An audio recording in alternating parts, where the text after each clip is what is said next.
இன்னைக்கு என்ன செய்யறாரு? நம்ம மத்தியில இருக்கிறார். பிந்தின ஆலயம் எல்லாம் சேர்ந்து சொல்லுங்க. பிந்தின ஆலயம் சொல்லுங்க. பிந்தின ஆலயம் தேவையின் மத்தியில் கட்டப்பட்டது. எது மத்தியில? தேவையின் மத்தியில கட்டப்பட்டது. அதனுடைய மகிமை எப்படி இருக்கும்? பெரிதாக இருக்கும். இரண்டாவது நீங்க பார்த்தீங்கன்னு சொன்னா, இந்த வேத பகுதியை நம்ம வாசிக்கின்ற போது நீங்கள் எடுத்தவங்க வாசிங்க. எஸ்ராவின் புஸ்தகம், எஸ்ராவின் புஸ்தகம் 4ஆம் அதிகாரத்துக்கு வாங்க. எஸ்ரா 4:12 வாக்கியத்தை வாசிங்க யாராவது. எஸ்ரா 4:12. உம்மிடத்திலிருந்து எங்களிடத்திற்கு வந்த யூதர் எருசலேமிலே கூடி கலகமும் பொல்லாப்புமான அந்த பட்டணத்திற்கு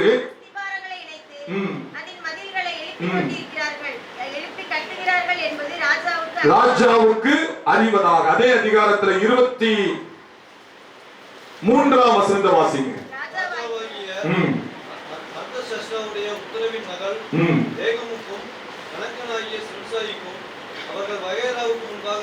வாசிக்கப்பட்ட போது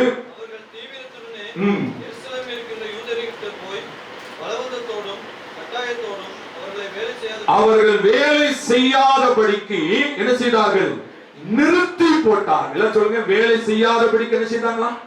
இரண்டாவது கவனிங்க, இந்த பிந்தின ஆலயம் முதல்ல சொன்ன தேவையின் மத்தியில் கட்டப்பட்ட பிந்தின ஆலயம், இரண்டாவது நெருக்கத்தில் கட்டப்பட்ட பிந்தின ஆலயம். சொல்லுங்க சேர்ந்து எல்லாரும். எதுல கட்டப்பட்டது?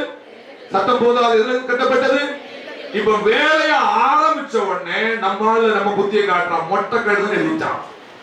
என்ன கடிதம்? சொல்லுங்க சத்திரமா. மொட்டை கடிதம் அப்படின்னு அர்த்தம். பேரு விலாசம் எதுவும் செய்யறது இல்லை. நம்ம மாதிரி ஆட்களை கூட்டவங்க யாரும் இருக்க முடியாது. போட்டுமா வாட்டில எங்க எழுதிட்டாங்க? அங்க பெர்சியா ராஜாவுக்கு எழுதிட்டான். இங்க இவங்க ஆலயம் கட்டுறாங்க, இவங்க அப்படி இவங்க இப்படி, அது இது இது எல்லாத்தையும் சேர்த்து வச்சு மொத்தமா தேடிட்டு அவரே எழுதிட்டு அங்க போயிட்டு கடிதம். எல்லாம் கவனிங்க. முந்தின ஆலயம் அப்படி கிடையாது.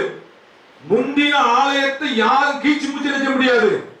சொல்லுங்க. ஏன்னா அங்க ராஜா சாலமோன் ராஜா அதிகாரம், வல்லமை, படைபலம் எல்லாம் இருக்குது. கட்டுனா கட்டு. யாராவது கீச்சு மூச்சுனீங்கன்னா முடிஞ்சு போச்சு கதை. ஆனா இந்த பிந்தின ஆலயம் அப்படி நிலைப்பாடு கிடையாது. இந்த பிந்தின ஆலயம் நெருக்கத்திலே என்ன செய்யப்பட்டது? கட்டப்பட்டது. எத்தனை வருஷம் தெரியுமா வேலை நின்று போச்சு? 30 வருஷம். 1 2 இல்ல. எத்தனை வருஷம்? 10 வருஷம் இல்ல. 30 years the church work had been removed. நெருக்கப்பட்டது. நீங்க எத்தனை விதமான நெருக்கடிகளை சந்திக்கிறோம் தெரியுமா? ஒரு நல்ல காரியம் நடக்குதுன்னு சொல்லி யாரும் நினைச்சது? சொல்லுங்க. வாய்க்கு வந்தபடிலாம் நினைச்சுவாங்க. இன்னும் அமைதியா பாக்குறீங்க. ஆமா, நீங்க கொஞ்சம் நல்லா வளர்ந்துட்டீங்க, காரை வாங்கிட்டீங்க, வேலையில உட்காந்து வருமே வார்த்தை என்ன பண்ணாலும் தெரியலையே. நம்ம வளர்ச்சியை, நம்முடைய ஆசீர்வாதத்தை ஏற்றுக்கொள்ளாத ஒரு சமுதாயம் தான் என்னது? நம்முடைய சமுதாயம். ஒரு ஆலயம் 100 வருஷம் இருந்துச்சுங்க. 100 வருஷம். அந்த இந்த மாதிரி நம்ம மாதிரி ஆலயம் 100 வருஷத்துக்கு பழமை ஆயிட்டு அல்ல புதுசா நவீனமா கட்டணும் சொல்லி முழு ஆலயத்தை இடிச்சு போட்டான். இடிச்சு போட்டு வந்தாங்க பாருங்க, திமுன்னு வந்தாங்க. இந்த இடத்துல ஆலயமே இல்ல. இது இவங்க இடமே கிடையாது. முடிஞ்சு போச்சு. நேரம் அரசாங்கத்துக்கு வைத்து நீங்க வரைக்கும் ஆலயம் என்ன செய்யல? கட்டப்படல. எத்தனை நிறைய கதைகளை சொல்லலாம். இன்னைக்கு பிந்தின ஆலயம் நெருக்கத்தில் கட்டப்பட்டது. பிந்தின ஆலயம் சத்தமா சொல்லுங்க. நீங்க உங்களுடைய வாழ்க்கையிலும் என் வாழ்க்கையிலும் பலவிதமான நெருக்கங்களை நம்ம சந்தித்துக் கொண்டிருக்கிறோம். உங்களுக்கு தான் தெரியும். உங்க சரீர பிரகாரமாக, குடும்பத்துக்குறமாக, உங்க வியாபாரத்துக்குறமாக, உங்க தொழிலுக்குறமாக எத்தனை விதமான நெருக்கங்களை, எத்தனை விதமான வீண் இச்சகமான வார்த்தைகளை நம்ம கேட்டுக்கொண்டிருக்கிறோம். ஆனா கர்த்தர் சொல்றாரு, என் தேவனுடைய மகிமை எப்படிதான் இருக்கும்? 1ஆம் நூற்றாண்டு, 2ஆம் நூற்றாண்டு, 3ஆம் நூற்றாண்டு வரைக்கும் இருந்தவர் கான்ஸ்டான்டைன் என்ற அருமையான மன்னர். ரோம சாம்ராஜ்யத்தில். நல்ல கவனிங்க. இந்த கான்ஸ்டான்டைன் மன்னன் என்ன செய்தான் தெரியுமா? கிறிஸ்தவத்தை அரசு மதமாய் மாற்றினான். கைதட்ட மாட்டீங்களா? என்ன மதமா மாற்றினா? அரசு மதமாய் மாற்றினான். அதனால இன்னைக்கு வரைக்கும் பாத்தீங்கன்னா ரோம சாம்ராஜ்யத்துல கான்ஸ்டான்டைன் என்ற மன்னனை நினைக்கும் போதுதான் நம்ம பெருமைப்படுறோம். இதை எல்லாரும் ஏற்றுக்கொள்ளலாம். இந்த மதத்துக்கு எல்லாரும் வரலாம்னு சொல்லி அரசுடைமையாய் மாற்றினான்.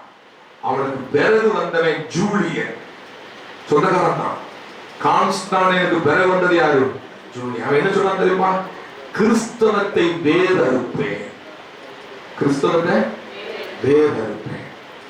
கிறிஸ்துவை மறுதலிக்க சொன்னாங்க. பெரிய ஆடிட்டோரியத்துல போட்டு இயேசு கிறிஸ்துவ மறுதலி இல்லைன்னு சொன்ன எனக்கு வயிற்ற கிழிச்சிருவான்.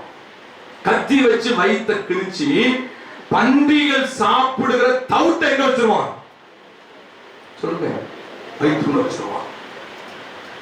பன்றிகள் சாப்பிடுகிற தவிட்டை வயிற்றுக்குள்ள வச்சு அந்த பன்றிகளை விட்டு என்ன செய்வான்? மேய விட்டுருவான். அல்லறி துடிப்பாங்க. தண்ணீர் தாகத்துல தாகம் தாகம் தாகம் சொல்லி கத்துவாங்க. ஒரு சொட்டு தண்ணீர் கூட என்ன செய்ய மாட்டான் ஜூலியன் கொடுக்க மாட்டான். அப்படி கூட்டம் கூட்டமாய் ஜனங்கள் கிறிஸ்துவுக்காக மரித்த ஒரு நெருக்கத்துல தான் சபை கட்டப்பட்டது. அந்த ஜூலியனை பார்த்து ஒரு ஊழியக்காரர் சொன்னார், இதே விதமாக நீ தாகத்தோடு நீ செத்து போவாய் அப்படின்னு சொன்னார். நடந்துச்சு. படையோடு எல்லா படையும் கூட்டிட்டு போருக்கு போறான்.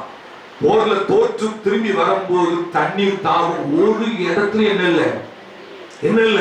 இது நடந்த சம்பவம், வரலாற்று சம்பவம். திரும்பி வருகிறான் ஜூலியன், படையோடு வருகிறான். ஒரு இடத்துலயும் தண்ணீர் இல்ல. டென்ட் போட்டு கூடாரம் போட்டு கூடாரத்துல தாகத்தோடு உட்கார்ந்து இருக்கான். 3 வெள்ளங்கி தரித்தவர்கள் யாருன்னு இதுவரைக்கும் தெரியாது. வானத்திலிருந்து வந்து ஈட்டியோடு வந்து ஜூலியனை என்ன செஞ்சாங்களா? சடக்கு என்ன செஞ்சாங்க? குத்திட்டாங்க. ரத்தம் வெளியேறுதுங்க. தண்ணீர் தாகத்துல ஜூலியன் என்ன செய்யறான்? கத்துறான். தாகம் தண்ணீர் தாங்க கத்துறான். தண்ணி சுத்தமும் இல்ல. உடம்புல இருந்து மடிகிற அந்த ரத்தத்தை கையில பிடிச்சான் ஜூலியன். வானத்தை அண்ணாந்து பார்த்து சொன்னான். என்ன சொன்னா தெரியுமா? நசரேயனாகிய இயேசுவே நீ ஜெயித்து விட்டாய். நசரேயனாகிய இயேசுவே நீ என்ன செஞ்சிட்டாய்? ஜெயித்து விட்டாய். ஆமென் சொல்லுங்க. நெருக்கத்துல கட்டப்பட்ட பிந்தின ஆலயம். அந்த ஆலயத்தின் மகிமை எப்படி இருக்கும்? சத்தமா சொல்லுங்க, எப்படி இருக்கும்? உங்க வாழ்க்கையும் தேவையின் மத்தியில கட்டப்படலாம். இந்த பண்டிகைக்கு ஒரு பெரிய ஒரு போராட்டத்தோட வந்திருக்கலாம். கர்த்தர் வாக்கு கொடுக்கிறார். என் மகிமை எப்படி இருக்கும்? நீங்க உங்க குடும்ப வாழ்க்கையில, தனிப்பட்ட வாழ்க்கையில, ஆலயம் சார்ந்த காரியங்கள் நிறைய போராட்டங்கள் நெருக்கடிகளை சந்திக்கலாம். கர்த்தர் சொல்றாரு என் மகிமை பெரிதா இருக்கும். மூன்றாவது நீங்க பாத்தீங்கன்னா இந்த ஆலயம் எப்படி கட்டப்பட்டதுன்னு சொல்லி பிந்தின ஆலயத்துடைய காரியத்தை பார்த்து திருப்பி கொடுங்க. எஸ்ராவின் புஸ்தகம் எல்லாரும் எடுத்துட்டீங்களா? எல்லாம் சேர்ந்து வாசிக்க போறோம். எஸ்ராவின் புஸ்தகம் 3ஆம் அதிகாரம். எஸ்ரா 3ஆம் அதிகாரம் 12வது வாக்கியத்தை நம்ம சேர்ந்து வாசிப்போம். 12 வாசிக்கலாமா? முந்தின ஆலயத்தை கண்டிருந்த முதிர் வயதான ஆசாரியரிலும் லேவியரிலும் பிதாக்கள் வம்சங்களின் தலைவரிலும் அநேகர் இந்த ஆலயத்துக்கு தங்கள் கண்களுக்கு முன்பாக அஸ்திபாரம் போடப்படுவதை கண்டபோது மகா சத்தமிட்டு அழுதார்கள். வேறே அநேக பேரோ கம்பீர சத்தமாய் ஆர்ப்பரித்தார்கள். இப்ப வந்தாச்சு. வந்து இந்த பிந்தின ஆலயத்துக்கு அஸ்திபாரம் போடப்படுகின்ற போது நல்லா கவனிங்க, அங்கே வயதானவங்க எல்லாம் சத்தம் போட்டு என்ன செய்தாங்களா? அழுதார்கள். ஏன் அழுதாங்க சொல்லுங்களேன்? எதுக்கு அழுதாங்க? அந்த வசனம் சொல்லுது, முந்தின ஆலயத்தை கண்டிருந்த முதிர் வயதானவர்கள். சாலமோன் கட்டினார் பாத்தீங்களா? தங்கத்தால அப்படி வடிச்சார் பாத்தீங்களா? தங்க தகடுகள் பாத்தீங்களா? அந்த ஆலயத்தை பார்த்த வயதான பெற்றோர்கள் கண்ணீர் விட்டால்தான். இந்த இளம் கூட்டம் அந்த முந்தின ஆலயத்தை பார்க்காத இளம் கூட்டம் இருக்கு பாத்தீங்களா? அது எப்படி இருந்துச்சா? சந்தோஷமா இருந்துச்சு.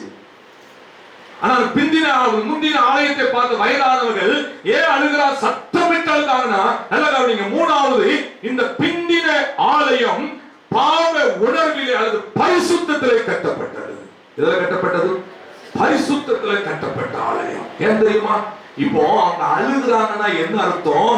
எங்களுக்கு ஆண்டவர் எவ்வளவு எங்களை அதிகமாய் நேசித்து எங்களுக்கு ஒரு எவ்வளவு மகிமையான ஒரு ஆலயத்தை கொடுத்தாரு, எவ்வளவு சிறப்பான ஊழியம் நடந்துச்சு. நாங்க இந்த ஆலயத்தையும் இந்த தேவனையும் நாங்க விசுவாசிக்காம அவருக்கு கொடுக்க வேண்டிய கணத்தை கொடுக்காம நாங்க மனம் போல வாழ்ந்தோம்.